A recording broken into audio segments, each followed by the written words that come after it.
good afternoon, class. My name is Syed U.Khalil, and my topic is expression and processing of hnRNA, tRNA, and rRNA.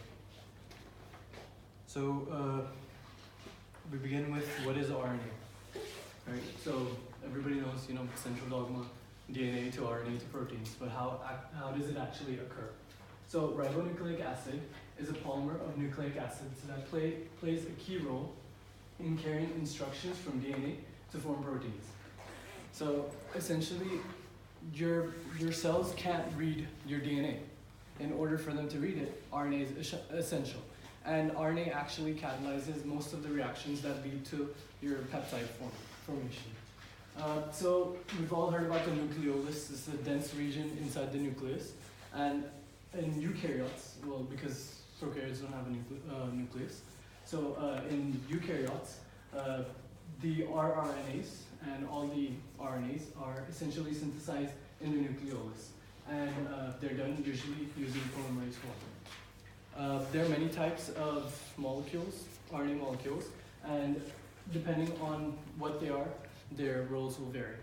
So we'll start with, so hnRNA. I'll go into detail, but after this is just explaining types. hnRNA, straight out of DNA, essentially as soon as your DNA is transcribed into RNA, it's known as hnRNA. I'll go into detail in the next slide. mRNA, that's supposed to be messenger RNA. And then tRNA is transfer RNA, or rRNA is ribosomal RNA. These are major types, and others do exist, like small interfering RNA and small nucleolar RNA.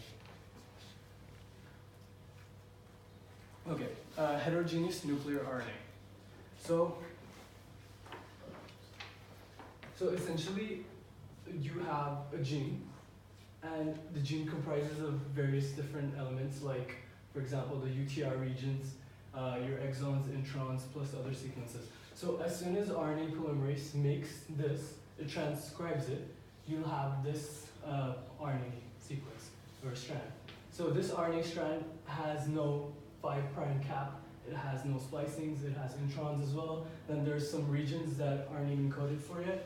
So this is known as your heteronuclear RNA. The RNA polymerase synthesized RNA strand before any processing occurs is known as hnRNA. So now the processing of hnRNA. So in order for, you guys don't have to freak out because you don't have to know this diagram. I only put this here to kind of show that it's very complex for it to go into the cytoplasm. And essentially why processing is needed is kind of shown here. So hnRNA processing. So in order for a primary transcript to be expressed as a functional protein, it must undergo processing. There are 3 key processes. We've all learned about splicing, capping, and tailing. And this it's a little diagram to show that we just think, mRNA banta hai inside the nucleus, and then it just kind of goes out, and then cytoplasm protein synthesis happens. Essentially, there's a lot more complexity. So every single step that happens, it happens for a reason. So these are just complexes that bind to the RNA in order for it to essentially come to the nuclear pore, where they disable, and the RNA, your mature RNA strand, it comes outside, and then further transcription either through RER or free ribosomes occurs. Okay, so now processing, we need to know those 3 types for mRNA processing. So this is still mRNA processing. Technically, it wouldn't be called mRNA because mRNA is the mature form. We'll still name it as hnRNA. Okay, so splicing. My focus is going to be towards the RNA and not towards the actual proteins that mediate the splicing. So splicing is a process in which introns, non-functional coding RNA, is cleaved from the exon sequences, which code for a functional polypeptide. They're grouped. So splicing ke andar different groups hote hain, and each group is based on the consumption of energy or if they don't consume energy. So you have 4 groups of introns, intron splicings. So you have group 1 and group 2. So the major difference between these two is that no lariat, so this is a lariat, So इसके formation के basis में they've divided these into two. There's actually 4 groups, but these are the first 2. So these, group 1 and group 2, they do not require any energy or proteins to cleave off the excessive intron RNA.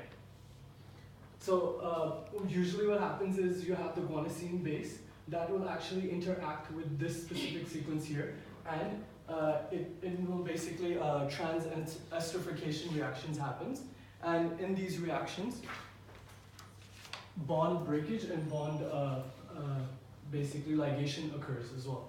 So this is all done by RNA itself. So we've all learned that RNA is also catalytic. You know, enzymes aren't the only ones that catalyze reactions. RNAs also do it, known as ribozymes. So essentially this is an example of it, where the RNA itself cleaves itself off without the use of any proteins or energy. The group 1s are found in few mitochondrial chloroplasts and nuclear RNAs or mRNAs. This process happens in some of these. While the mitochondrial and chloroplast primary transcripts, essentially the genes that are coded in those, some of those go through this group 2. The major one that we need to learn about is group 3, which is next. So group 3 introns, this is the largest class, and they comprise of nuclear mRNA primary transcripts. So essentially, when we think of gene expression, this is usually what happens.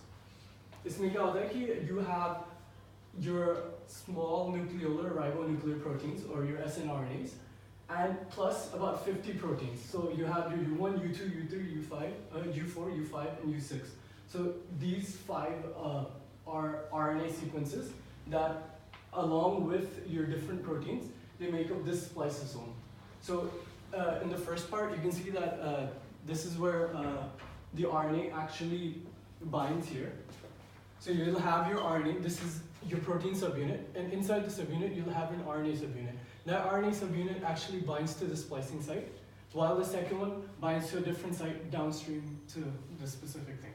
So, and then after that, ligation happens, the deliriate forms, and then they, both sides cut off, and then you get your mature RNA and your intron, essentially. So, because we're not learning molecular biology, I don't think it's that we need to know every single one of these, but it's all basis on like the different processes that happen. So that's why I kind of didn't go into the different enzymes, glycolysis and stuff like that. Okay, so as far as this, as we were talking about, that we need the differentiation between these groups was on the basis of energy. So in this, assembly of this structure, the spliceosome, actually requires energy. But the cleavage, when you see that this cleavage occurring and also the ligation, these do not require energy, only just making the spliceosome. Essentially what the spliceosome is doing is bringing the two areas of the RNA which are going to self-cleave themselves. So it's just helping in that, and then the rest, the RNA is doing itself. This occurs in the majority of nuclear mRNA. There's a video link. Should I show that? Yeah.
There's volume to this as well, but I don't think.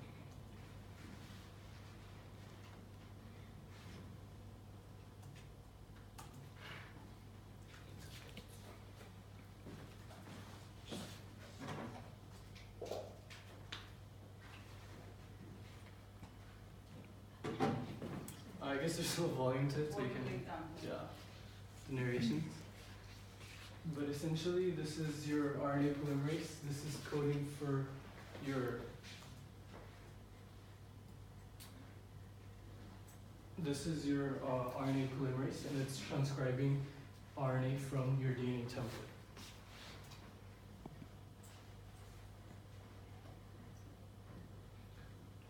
So now it's showing that I think the yellow part is your intron, while your exon is the green part.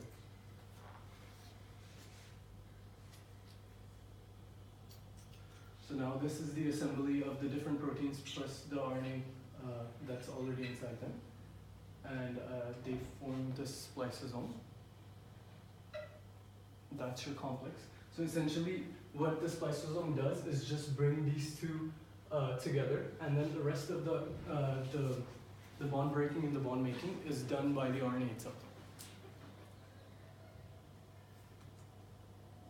So it brings it together, and then it'll cleave it from one side, the 5' end, and attach it.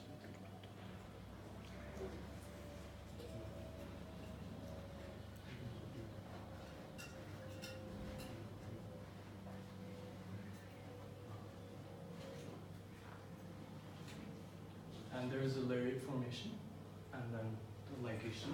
So these are your exons, and that would be your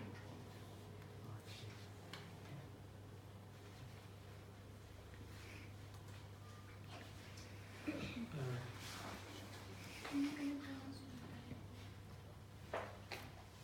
Any questions? No, it's not doing it.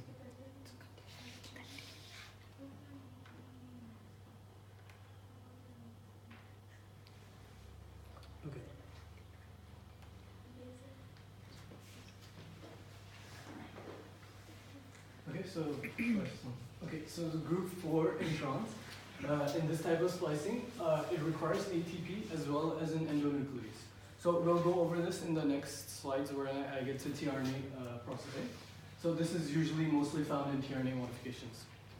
So, like, in conclusion, like, or in summary of these 4 groups, so first 2 groups they don't need energy at all. In the third group, they need energy, but not for the splicing, just for the like making of the splices. Yeah. And the 4th group, which requires ATP And for an like the cut also. Yeah. So essentially, first 2 groups, they don't require ATP as well as they don't require any proteins. So the bond breaking and bond making happens by the RNA itself. And the third one, it requires energy, but not to cleave, but just to basically bring the spliceosome together. And the 4th one, they actually require energy to perform the cleavage of the bonds. Okay, so this is still जो mRNA की processing है, it's still part of it. So now we have capping. So capping में क्या होता है कि essentially when you have your DNTPs, when you're making your DNA or RNA, so you'll have, let's say कि this is T.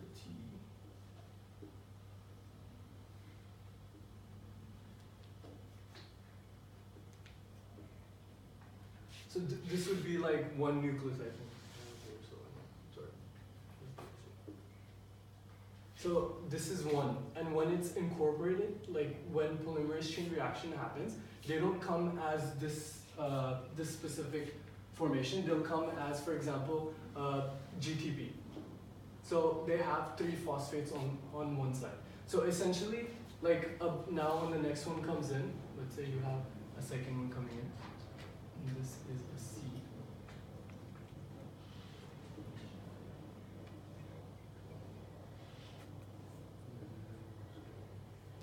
Okay, so your DNTP would come as this, and after this, what will happen is when polymerization happens, 2 of these phosphates are taken out, and this will bind to your sugar.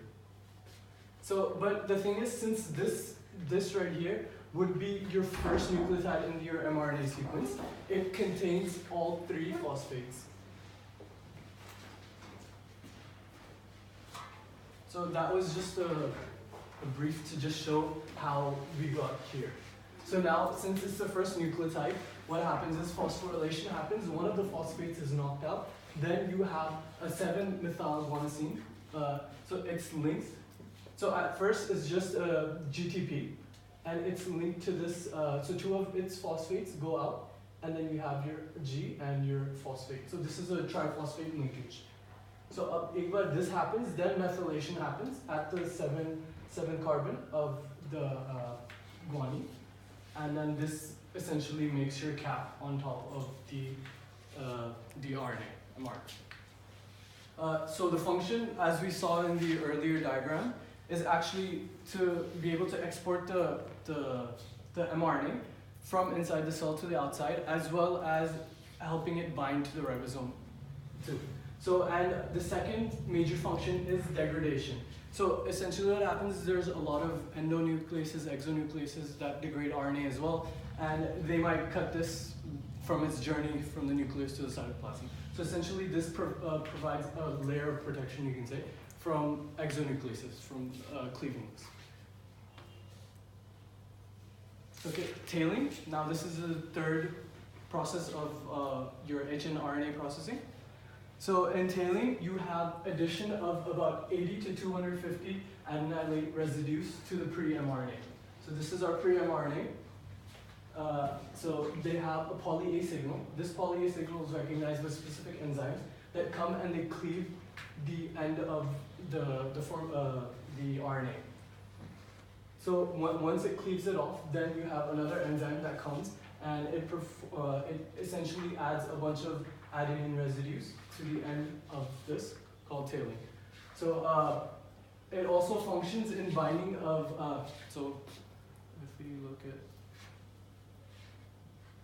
this diagram, you can see the poly-A tail is bound by this protein, this poly-A binding proteins. So these bind to these specific parts, and then these other proteins bind to the cap. So essentially that's its functionality, and also because it prevents it from degrading the RNA, degradation of the mRNA. So that was all about expression and processing of hnRNA. So in expression it would be key, they don't have any specific genes, mRNA. It's any gene that you make always has, a mRNA transcript that goes in the cytoplasm. So expression it'll be any protein that you have in the body. So now transfer RNA. So transfer RNA is an adapter molecule composed of RNA that serves as a physical link between mRNA and their complement amino acids. So we know tRNA helps in you have protein synthesis to basically bind to the anticodon and the EPA sites of the ribosome and essentially make the polypeptide. So tRNAs are usually the size of the tRNA. So this is still an RNA. So it's comprised of nucleotides. So you have 76 to 90 nucleotides in this tRNA molecule. Genes can be found encoded in other RNA primary transcripts. So essentially what it's saying is, we'll see later on that the ribosomal RNA genes, they also have tRNA genes inside of them. So that's okay. In E. coli, there are tRNA expression. In E. coli, there's 86 tRNA genes. In humans, we have 497 genes, but only 40 to 50 distinct tRNAs. One transcript can contain more than one tRNA. Thus, tRNA processing occurs here. So essentially, if you have a gene, so you can have multiple tRNAs inside this gene. So these are essentially this is DNA, right? So this will kind of be the gene for tRNA, as well as this and this. So now you have all your intronic regions that you cut out. So you also need splicing for this. Okay, so tRNA processing. So there's 5 major steps that happen in order for our tRNA, which you can see here, in order for a tRNA to become a mature tRNA. So this is your primary transcripts, meaning that once RNA polymerase makes this specific tRNA, binding happens by itself. So you have various regions like GC, GC, GC. So they self-complement each other, forming this specific structure. Now what happens is, the first step is cleavage of the 5' end by RNase P. So RNase P is an enzyme that is, it has a RNA subunit as well as a protein subunit. So in E. coli, actually just the RNA can perform this function to cleave this part, but in eukaryotes we need both. We need both the protein and the RNA. So the first part happens here, where the 5' end is cut by RNase P. The second part is over here at the 3' end. This is cleaved by RNase D. Then after this is cleaved, then the addition of CCA trinucleotide is attached. So essentially it's attached here. You can say CCA. So this site, the significant is that you have your the protein, the amino acid that comes, they actually bind right here. So when we see the tRNA, it's gonna be a bad diagram, but anyways.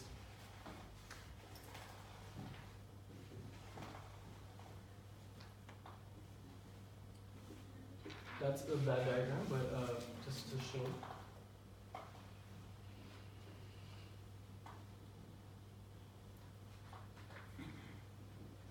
So this is essentially, we know कि यहाँ पे complement होता है, and because of the complement they form a bond. This is inside the ribosome. So your amino acid that's up here is actually connected to this CCA site. Okay, so now we've done 1, 2, and 3, and the fourth one is a lot of these bases are they're modified. So methylation, deamination, and reduction also can occur. So you're like pseudouridine, and there's a few more. So that happens in this specific spot. And then the fourth part is group 4 splicing. Splicing occurs. So so we can see 5' cleavage, 3' cleavage, CA addition, and base modification. These 4 steps happen. Then it's spliced. You can see around this area. And then that is your mature tRNA.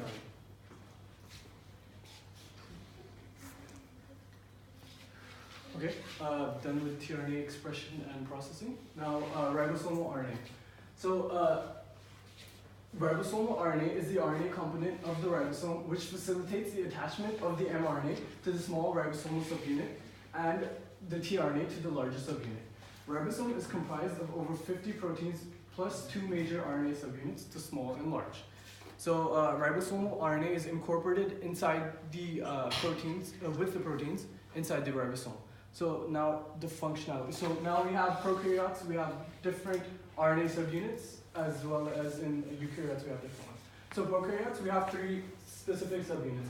In the large subunit, you have 2 units of RNA, which is the 23S and the 5S. Yeah, we've always read, 50S plus 30S is equal to 70S in prokaryotes, and 60 plus 40 is equal to 80. So essentially, you have the composition of your prokaryotic ribosome is 23S and 5S and 16S. So these 3 code for your ribosome, essentially. And for your eukaryotic ribosomes, you have a 28S, a 5.8S, a 5S, and an 18S. So you have 4 RNA subunits for your eukaryotes, while only 3 for your prokaryotes. Okay, so now what does the RNA actually do inside of the ribosome? So the RNA, so this is your ribosome, and this is your RNA subunit, your rRNA in this case, and they have, so this SD sequence, essentially the mRNA that you're getting is going to bind to this specific sequence, and this sequence is present in the small subunit of the ribosome, which is comprised of the rRNA that we've coded.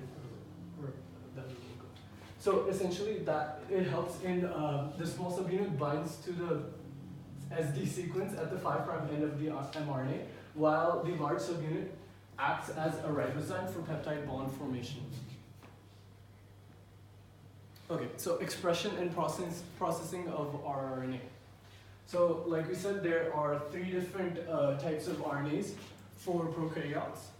So now you can see that this is the gene for your RNA. So one gene has 16S, 23S, and 5S. So all 3 of these are formed inside of one gene. So once transcribed, then various splicing happens, and then you're left with a 16S RNA, and there's a tRNA as well, like we talked about earlier, and there's a 23S RNA, and there's a 5S RNA. So essentially, just one specific one specific operon contains all three genes for your ribosome. Genes are these found within one operator, so they're co-transcribed, and this is present in multiple copies inside of like an E. coli. As compared to eukaryotes. Okay. So in eukaryotes, for example, in humans, we have 300 or 400 repeats. So essentially, they're large clusters of DNA which contain these 18S, 5.8S, and 28S. So just like that, this whole region has a bunch of these copies. So this is a cluster. And now we have 200, now we have 5 different of these clusters inside of our genome. So, yeah. And with this, what happens is you have your pre-mRNA, you have your 18S, your 5.8, and 2.8S. When RNA processing happens, the introns are degraded, the exons liberate your 18S, 5.8S, and 28S. There's one more, which is the 5S, and that 5S is made by a completely different, polymerase 3. So these are usually formed by polymerase 1, but this one, the 5S RNA is actually made by polymerase 3 and a separate transcript. Just gene locations that in humans, the RNA is located at 13, 14, 15, 21, and 22nd chromosome, and Drosophila, they have different ones. These are more resources.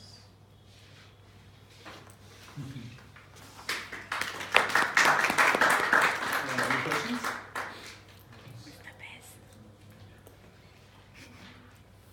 No? Okay, thank you. It was a nice presentation. Yay.